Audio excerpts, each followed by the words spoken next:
오늘 함께 묵상할 하나님의 말씀은 요한계시록 1장 9절부터 16절까지입니다. 나 요한은 너희 형제요 예수의 환난과 나라와 참음에 동참하는 자라.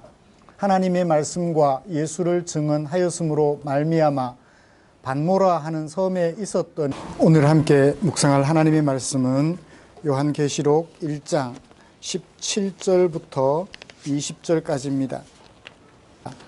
내가 볼 때에 그의 발 앞에 엎드려 저 죽은 자 같이 되매 그가 오른손을 내게 얹고 이르시되 두려워하지 말라. 나는 처음이요 마지막이니 곧 살아있는 자라. 내가 전에 죽었노라. 볼지어다 이제 세세토록 살아있어 사망과 음부의 열쇠를 가졌노니 그러므로 네가 본 것과 지금 있는 일과 장차 될 일을 기록하라. 네가 본 것은 내 오른손의 7별과 별의 비밀과 또 7 금촛대라. 7 별은 7 교회의 사자요 7 촛대는 7 교회니라. 아멘. 우리는 지난주에 요한이 예수님으로부터 기록하도록 지시받은 첫 번째 내용에 대하여 살펴보았지요.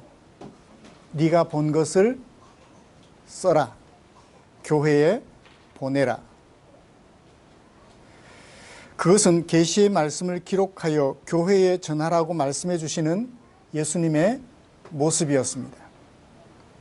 예수님이 요한에게 보여주신 예수님의 모습은 어떠했는지 기억하세요? 각종 그림 언어로 표현해 두었는데 그 그림 언어가 나타내는 숨은 뜻을 살펴보면 이렇습니다. 예수님은 7 금촛대 곧 교회들 가운데 서 계시며 오른손으로 교회들을 붙잡고 계십니다. 교회들을 붙잡고 계시는 예수님은 왕이시며 제사장의 신분이셨습니다.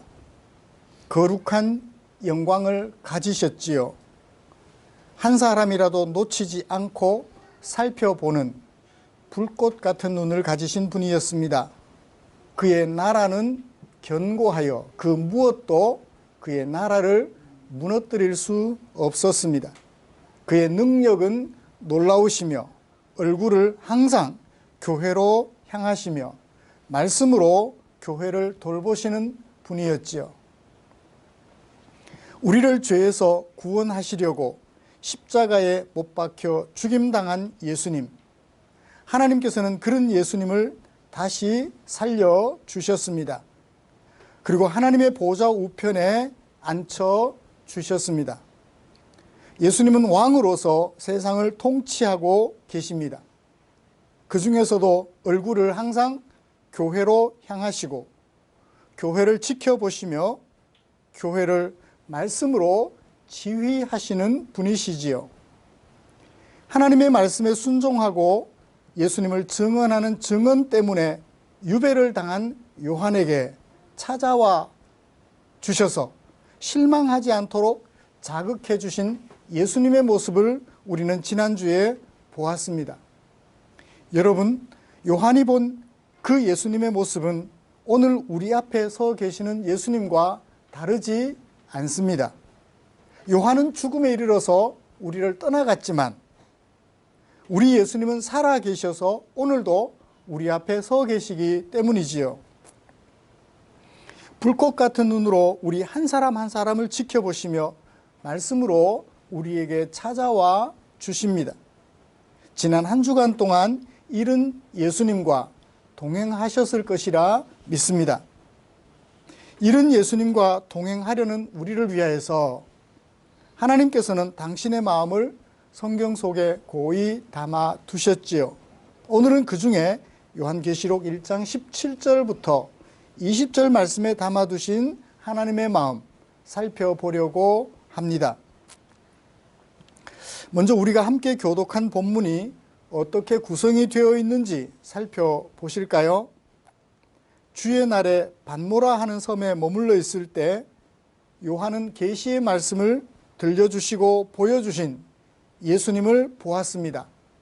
그것이 1장 9절부터 16절까지 그 예수님을 본 요한이 17절에 보니까 어떻게 됐다고 했나요?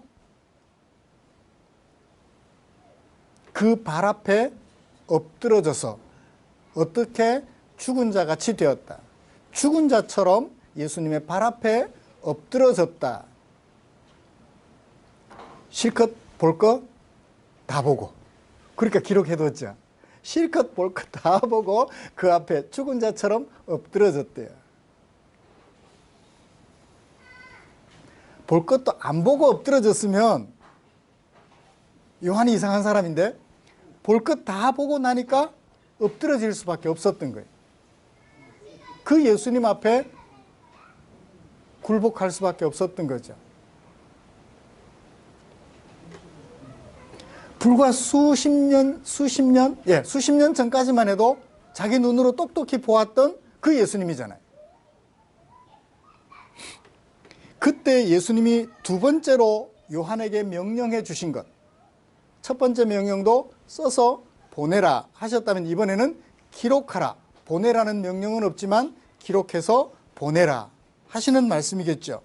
그것이 17절 하반절부터 19절까지가 중심 내용이에요. 예수님께서 죽은 자같이 엎드러진 요한에게 들려주신 말씀. 마지막 20절은 요한이 본 7 금촛대와 7 별에 대한 그 의미를 누가 설명해 주고 계시나요? 예수님께서 요한에게 설명해 주셨죠. 어떻게? 부연해서 이런 것이야 라고 설명해 주시는 예수님의 말씀을 담고 있습니다. 이미 20절 말씀은 지난주에 살펴본 바가 있기 때문에 이런 말씀을 가지고 요한이 본 예수님은 어떤 분인지 먼저 간략하게 살펴보려고 합니다. 그리고 이어서 예수님이 요한에게 들려주신 명령 중 기록하라는 명령에 집중해서 무엇을 기록하라고 했는지 살펴보면서 설교를 진행하려고 합니다. 요한이 요한계시록에 무엇을 기록하도록 명령받았는지 잘 살펴보면 요한계시록이 뭘 기록하고 있는지 우리가 알 수 있죠. 명령은 이렇게 받았는데 기록하는 것은 다르게 기록했다면 예수님의 계시예요? 요한의 메시지예요? 요한의 메시지가 돼요. 평가절하됩니다. 예수님에게 이것을 기록하라고 명령받았다면 기록한 것 또한 그것이어야 되죠. 그때 비로소 우리는 요한계시록의 가치가 의미가 있게 되는 것입니다. 먼저 요한이 본 예수님의 모습을 간략하게 정리를 해보죠. 죽은 자처럼 그의 발 앞에 엎드러지게 하는 예수님. 그분은 도대체 어떤 분이었을까요? 앞에서 본 모습을 여러 가지 수사법을 통해서 그냥 묘사했다면 여기서는 요한이 설명하고 있어요. 예수님에게 직접 또 듣기도 합니다. 누구의 해설을? 예수님의 해설을 요한이 기록하고 있습니다. 예수님은 어떤 분이죠? 나는 처음이요 마지막이다. 18절 마지막에 내가 세세토록 살아있다. 처음이요 마지막이라는 말과 세세토록 살아있다라는 말은 연결이 되죠. 처음이요 끝이다. 세세토록 살아있다. 연결이 됩니다. 대칭을 이루면서 마주보고 있죠. 그 다음에 지금은 예수님은 어떻게 되어 있어요? 살아있다. 그런데 전에는 죽었었다.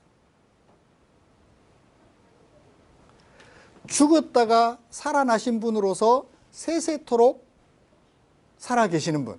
그분이 누구죠? 예수님이시죠. 그분은 요한이 언제 보았던 분인가요?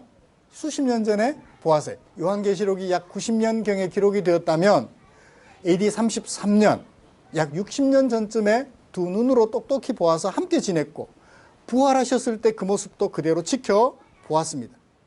하나님의 보좌 우편으로 승귀하실 때도 지켜보았던 요한이에요. 그런데 이런 예수님은 어떤 분? 사망과 음부의 열쇠를 가진 분. 후조 정도의 열쇠. 60평 정도의 아파트 열쇠도 아니고 사망과 음부의 열쇠예요. 열쇠라 그러니까 황금으로 됐을까요? 은으로 됐을까요? 도금된 철로 됐을까요? 그림 언어라는 거예요. 무언가 숨은 뜻을 가지고 있는 비유적 표현이라는 것입니다. 사망과 음부의 열쇠 그러면 얼른 생각나는 반대의 열쇠는 뭐죠? 주는 그리스도시요 살아계신 하나님의 아들이라는 고백을 베드로가 했을 때 예수님께서 베드로에게 주신 열쇠가 있어요. 뭐죠? 천국 열쇠예요. 사망과 음부의 열쇠와 반대되는 천국 열쇠. 결국 열쇠는 무슨 역할을 하는 거예요? 이쪽과 이쪽을 구분짓는 수단 역할을 하는 거예요. 그것이 숨겨져 있는 뜻입니다. 그걸 말하기 위해서 열쇠라는 것을 가지고 온 것이죠. 예수님은 어떤 분? 우리를 천국에도 이르게 하시고 우리를 사망과 음부에도 이르게 하시는, 사람을 천국에도 이르게 하시고 사망과 음부에도 이르게 하시는 분. 그러면 천국과 사망과 음부도 장소를 말할까요? 상태를 말할까요? 상태를 말해요. 어떤 장소가 아니라 하나님과 함께하는 상태, 하나님과 함께하지 못하는 상태, 하나님을 대적하는 상태, 하나님께 복종하는 상태, 상태를 나타내 보여주는데 하나님께 복종하는 천국의 상태를, 우리를 이끌어 주시는 분이 누구시다? 예수님이시다. 그걸 사망과 음부의 열쇠를 가지신 분으로 표현해 준 것입니다. 이런 예수님을 앞에서 요한은 죽은 자같이 엎드러질 수밖에 없었지요. 사랑하는 성도 여러분, 요한 앞에 서 계시는 예수님, 그리고 그 앞에 죽은 자처럼 될 수밖에 없었던 요한의 모습,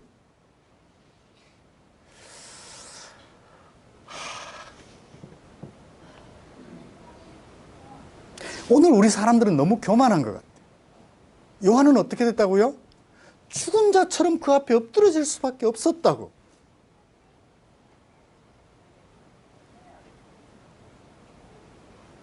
여러분들은 이 예수님이 여러분 앞에 서 계신다면 어떤 모양으로 서 계시겠습니까?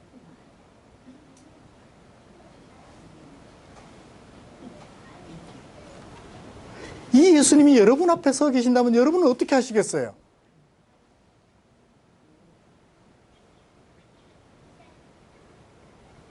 지금 편하게 앉아 계시잖아요. 그죠? 죽은 자 같이 엎드리는 게 어떤 거죠? 뒤로 나자빠진 게 아니고 엎드러졌다. 아마 얼굴 전체가 땅바닥에 닿았을 것 같아요. 팔은요? 손은 그냥 땅바닥에 대고 죽은 자 같이 엎드러졌다. 항복을 표시하는 거죠. 그 예수님 앞에 감히 장난치지 못해요. 농담이라도 할 수가 없습니다. 그 예수님 앞에 요한은 비유적으로 죽은 자처럼 숨도 못 쉬게,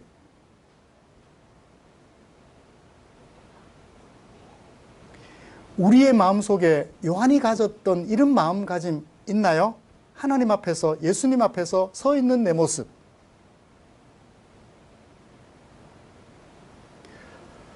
사람들이 하나님을 너무 우습게 알아요. 예수님을 너무 우습게 알아요.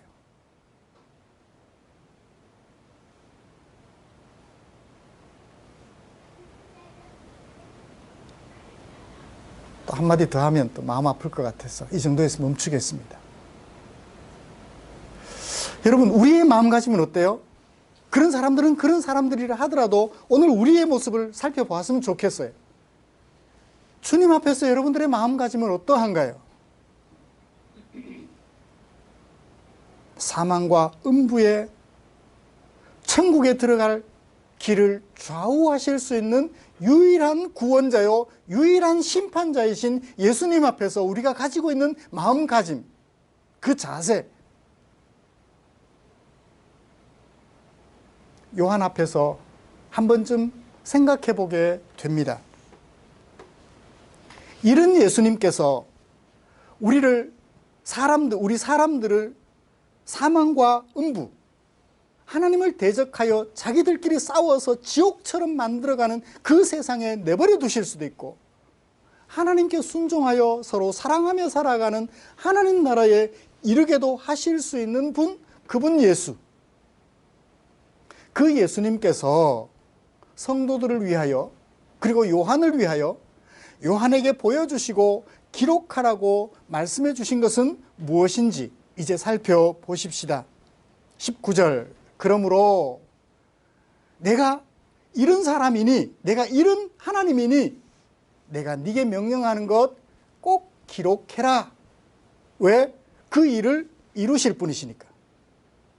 사망과 음부로도 보내실 수 있고 천국으로도 보내실 수 있는 권능을 가지신 예수님이시니까 이제 이 일들을 기록하라 라고 말씀하고 계시는 거예요.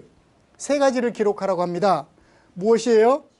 본 것, 지금 있는 일, 장차 될 일을 기록하라고 말해놔요. 본 것은 이미 기록했습니다. 그렇죠? 그 다음 기록해야 될 것이 있다면 지금 있는 일들과 복수입니다. 그리고 장차 될 일들이에요. 지금 있는 일들과 장차 있는 일들에 대한 개념을 먼저 좀 정리를 해드리겠습니다.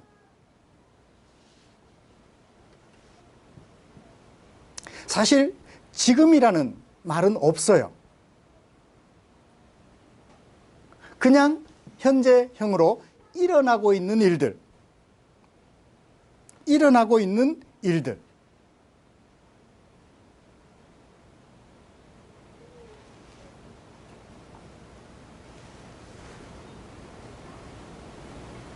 지금 이 순간인지 과거와 현재와 일정 기간 미래를 포함하는지 일어나고 있는 일들을 말해요. 그 다음 장차 될 일들이란, 여기도 마찬가지 장차라는 말은 없어요. 이 일들, 어떤 일들? 일어나고 있는 이 일들 후에 되어질 일들.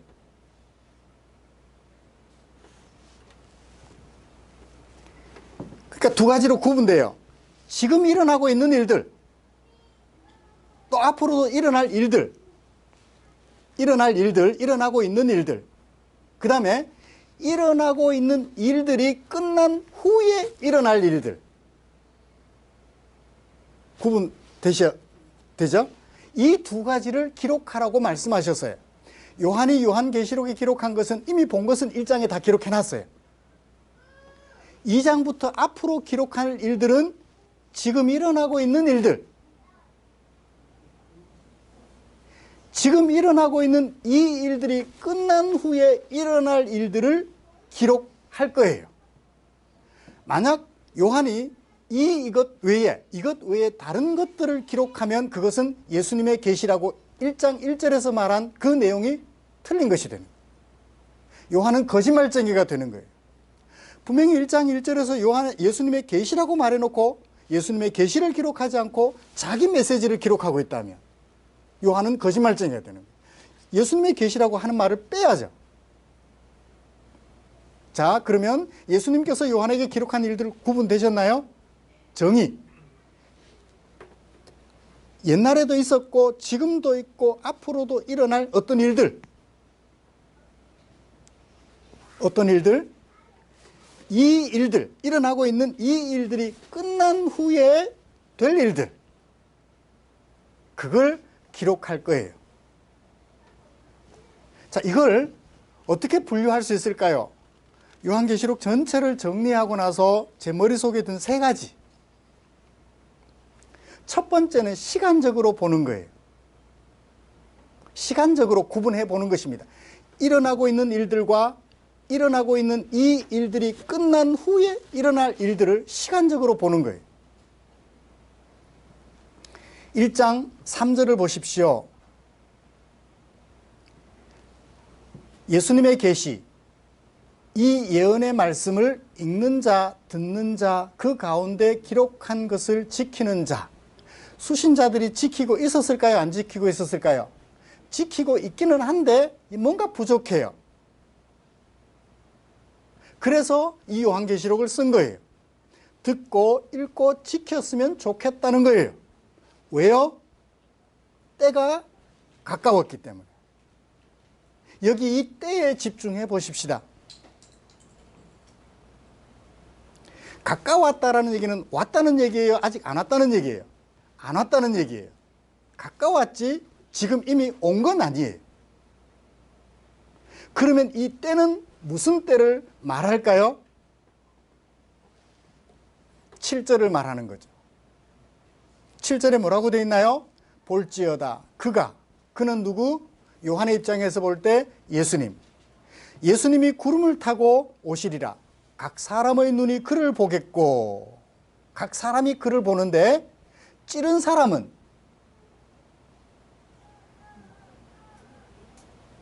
보기는 보는데 애곡하는 거예요. 그를 영접한 사람들은 기쁨으로 환영하겠죠.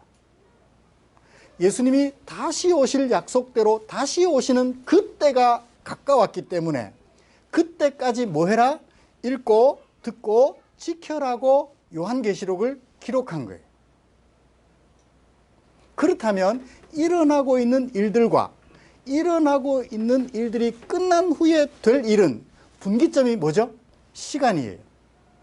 시간적으로 보면 뭘 말하죠? 예수님의 재림하실 때를 말하는 것 같아요. 그러므로 요한계시록에는 예수님의 재림을 전후로 해서 예수님의 재림 전에 일어날 일들과 예수님 재림 후에 일어날 일들을 기록하고 있다고 짐작해 볼 수 있겠죠. 그 다음 두 번째, 성질별로 분류해 보죠. 예수님 재림 전에 일어날 일들은 어떤 일이며 예수님 재림 후에 일어날 일들은 어떤 일들일까요? 이제 2장부터 지금 있는 일들, 지금 현재 일어나고 있는 일들을 기록할 텐데 2장 1절부터 2장 1절부터 현재 소아시아 지역 7교회에 일어나고 있는 일들을 기록해 두었어요. 어쩌면 기록할 때는 벌써 과거가 되어 있을 일들이에요. 그죠? 기록하는 순간 벌써 그 일들은 과거의 일이에요. 현재 일을 기록했다는 것은 기록하고 보면 벌써 과거의 일이에요. 현재 일이 아니에요. 어떤 일들이 있는가 하면 교회를 미혹해요. 니골라당이 교회에 들어와서, 신천지가 교회에 들어와서 이념의 노예가 된 사람들이 교회에 들어와서 예수님은 사라져버리고 이념만 주장하고 기독교의 정통적인 교리를 무시하고 이단 교리를 말하는 사람들, 교회에 들어오는 거예요. 미혹해요. 그 다음에 협박해요. 뭘로? 폭력으로. 유혹해요. 뭘로? 돈으로. 돈 줄게. 돈 줄게. 그러면 가짜도 진짜로 만들어 놓죠. 유혹과 핍박과 협박이 난무해요. 그 일은 그때만 있을까요? 아니에요. 땅에서는 그런 일들이 지금도 계속되고 있고 앞으로도 계속될 거예요. 언제까지? 예수님 재림하실 때까지. 땅에서 일어날 일들을 보여주고 있습니다. 2장부터 18장 24절 마지막 절까지. 또 무엇을 기록하고 있을까요? 그 말씀 속에서는 땅에서만 일어나는 일들이 아니라 그 시기에 하늘에서 일어날 일들도 동시에 보여주고 있어요. 하늘에는 어떤 일들이 있어요? 하나님 보좌 앞에 수정같이 맑은 유리바다와로 표현되는 하나님의 보좌 앞에서 모든 성도들이, 모든 피조물들이 하나님을 찬양하고 있어요. 더불어서 하늘에서는 또 어떤 일들이 일어날까요?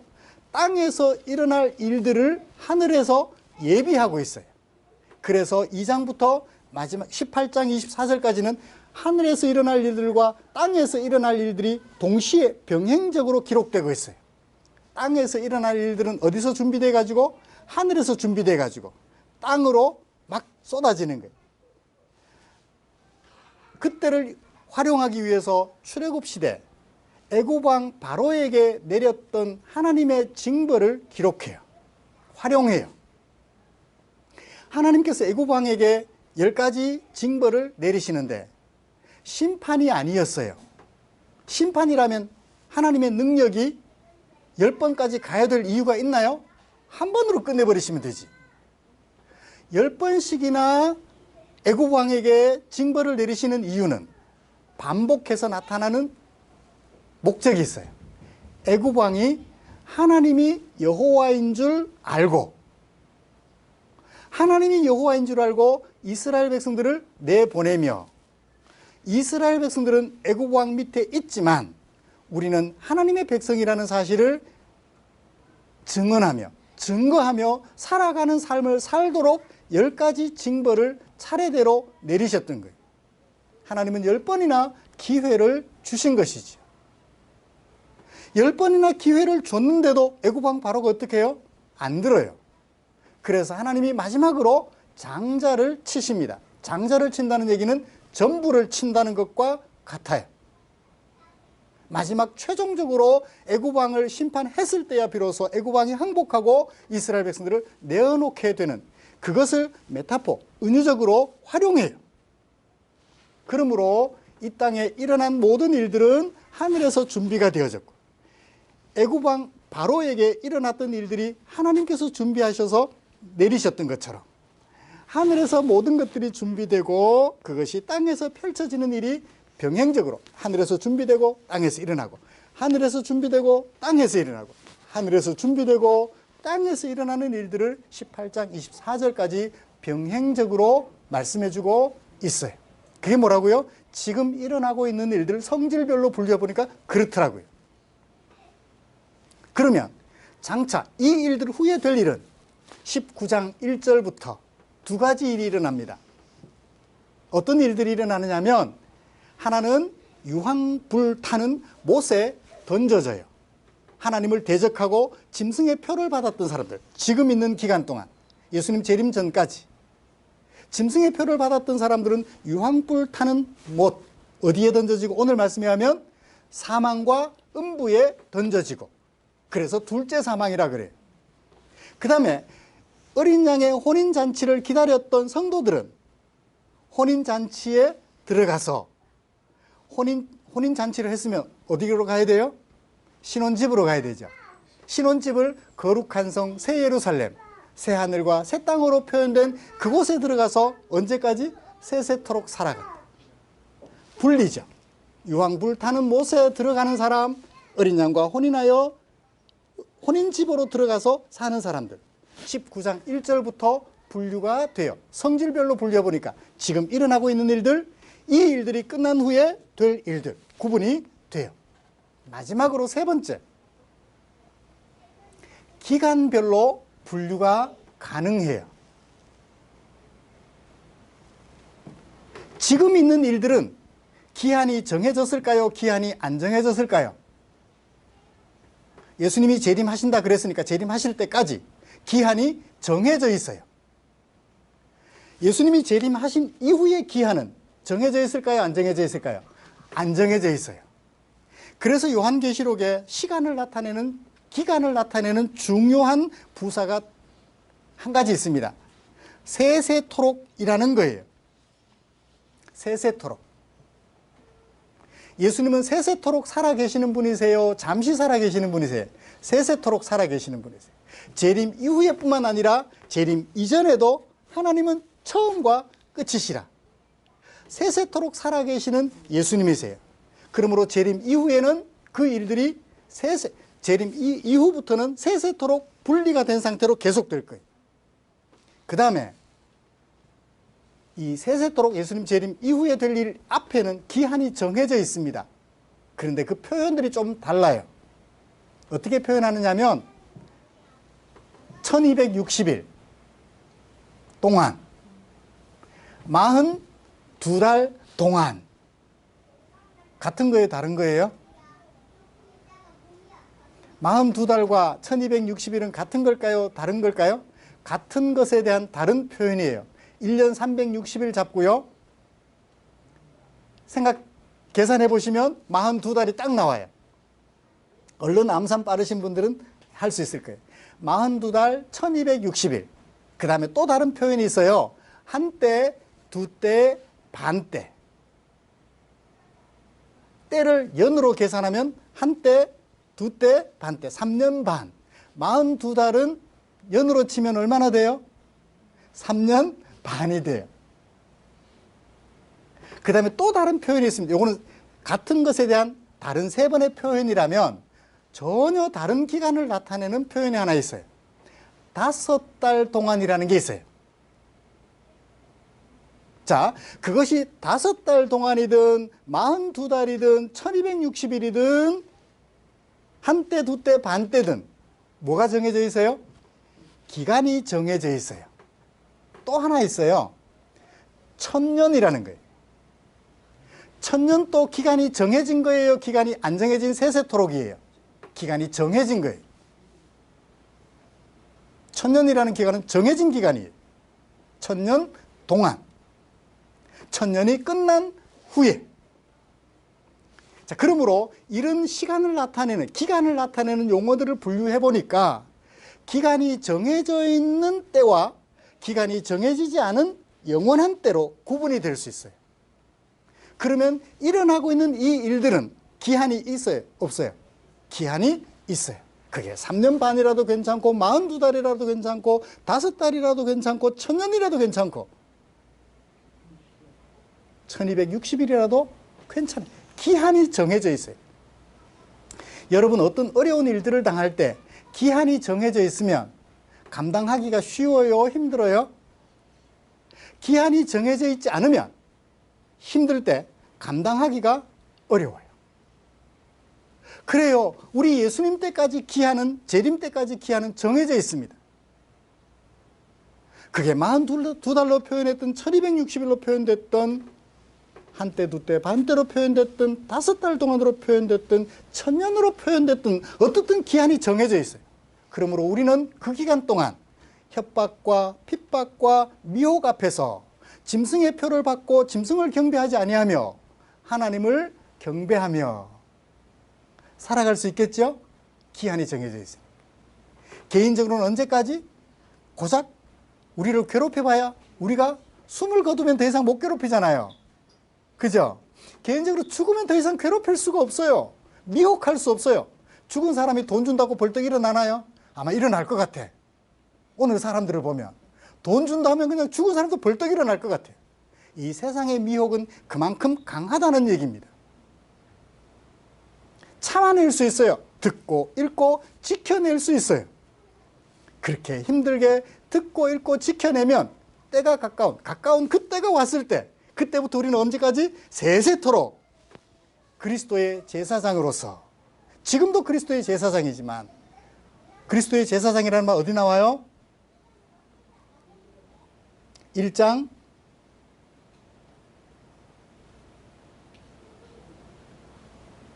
'그리스도의 제사장'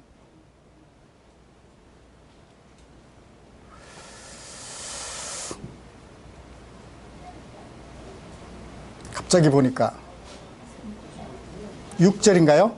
예, 6절. 그의 아버지 하나님을 위하여 우리를 나라와 제사장으로 삼으실 거다, 삼으셨다, 과거시제. 이미 우리는 그리스도의 제사장이 되어서 살아가고 있어요. 재림 후에도 그리스도의 제사장, 그리스도의 신부가 되어서 영원토록 세세토록 왕노릇하게 될 거예요. 말씀을 마치겠습니다. 사랑하는 성도 여러분, 요한이 기록한 것은, 예수님의 계시로 기록한 것은 바로 이런 내용들이 재림 전에 일어날 일들과 재림 후에 일어날 일들이에요.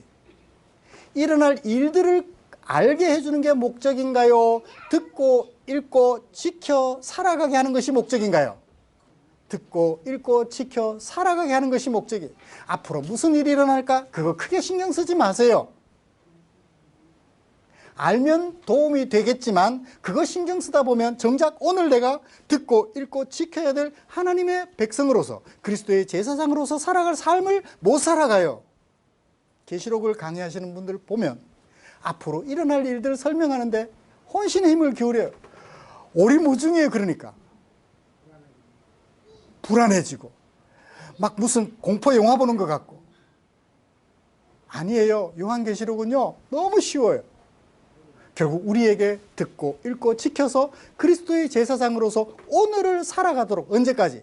가까운 때가 올 때까지. 그래서 세세토록 왕노릇한 그때가 올 때까지 듣고 읽고 지켜 살아가게 하려고 이 요한계시록을 쓴 요한, 그것을 보여주신 예수님의 마음이라는 사실을 알아서 요한계시록 묵상하는 동안 제가 세부적으로 다 살펴보진 않을 거예요. 껑충껑충 중요 사건들을 건너뛰면서 강해해 나갈 텐데, 그렇게 하나님의 은혜 가운데 요한계시록을 묵상하는 저와 여러분들이 되시기를 주님의 이름으로 축복합니다. 기도하겠습니다.